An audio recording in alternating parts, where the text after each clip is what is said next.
Hi everyone, welcome to the second episode of my Power BI series for end users. I'm glad that you could join me to continue our journey.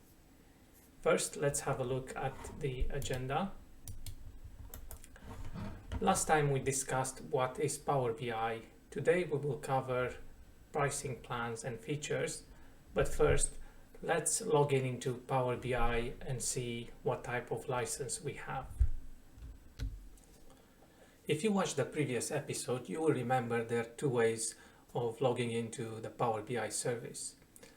First option is to go to apppowerbi.com and log in with your Office credentials. The second option is if somebody shared a report with you by email. Here I have shared an empty sample report with myself. If I click on the open this report, it will take me to apppowerbi.com and open that report. In order to check what type of license you have, there's also two options. You can go to the top right corner, Profile, and this would display your license type. In my case, I've got a Pro license. Or you could go here on Settings on the cogwheel and click on Manage Personal Storage. This would also show you the type of license you have. Let's first explain what you can get with a free license. If you remember last time, you get the free tool Power BI Desktop, which enables you to design reports. And then you can save the report as a PBIX file into the Power BI service by publishing it. If you have a free license, that means you can only publish it to your personal private workspace called My Workspace, and you don't have the option to share that report with somebody else. Similarly, if somebody shared a report with you, when you click on Open Report in the email link, you won't be able to see the report.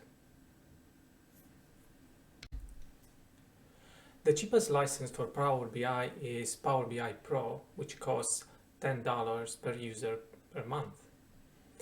The first difference compared to a free license is that if I now go to my workspaces here, I can see additional workspaces. Here I have created 3 of them: finance, HR, and supply chain. You could look at them as similar to Microsoft Teams, where you would have a team associated to each department. What happens now is a designer will create a report. They have 2 options. They could publish the report in My Workspace and then share with other users, but the limitation here is they can only share the report one by one, and then the share report would appear here on the left side, shared with me. This approach is not recommended because if the designer has all the reports here in My Workspace, once he leaves the organization and his account gets deleted, the reports are lost. So the best practice is when the designer publishes the report in Power BI, if it's a finance report, you would publish it here in the finance workspace and so on. That means that all the members of that workspace instantly have access to all the reports that have been published there.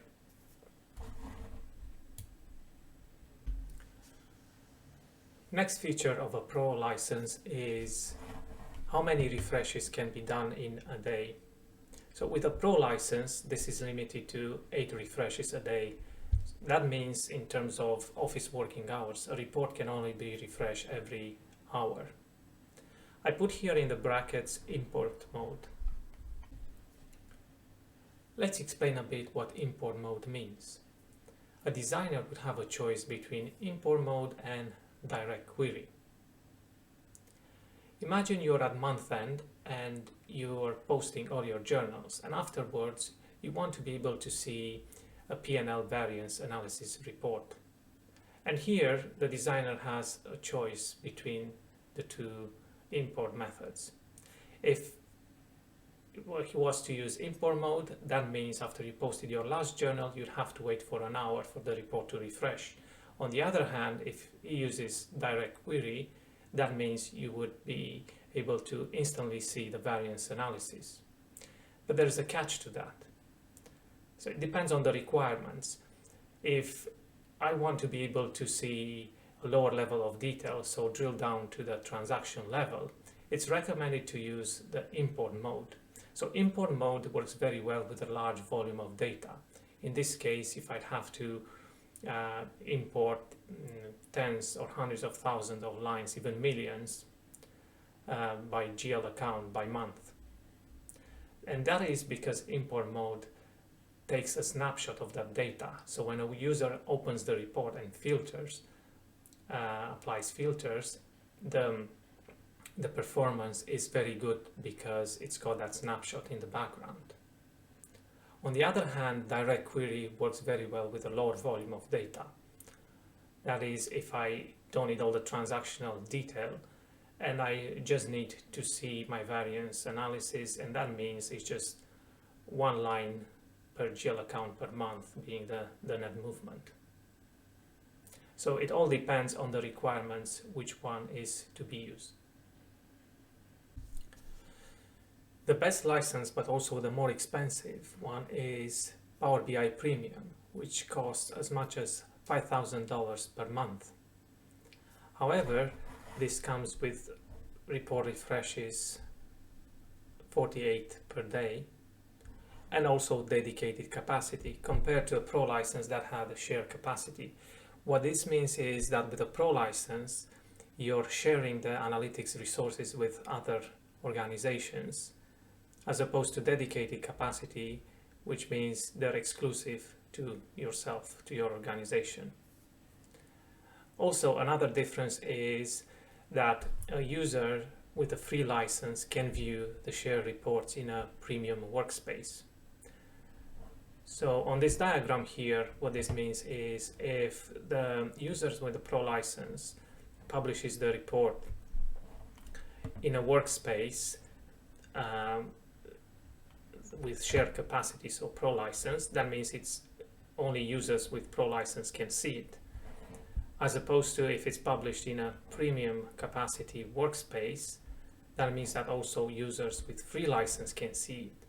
So you can see here that if you have lots of people that need to see a report and you don't want to pay a license for each of them, it might worth, taking a premium license, and that means everyone in your organization, if they don't have a Pro or a premium license, they are still able to see the reports.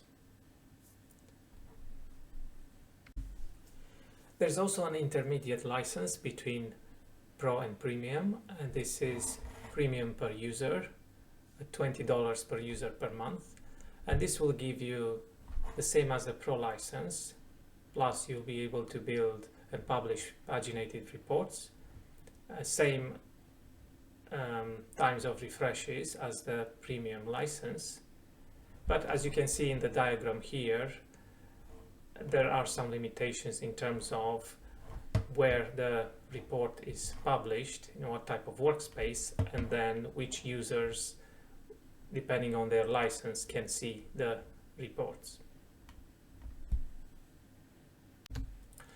I hope you have enjoyed this second episode of my series. If you did, please like and subscribe and join me for the third episode of the series. Thank you.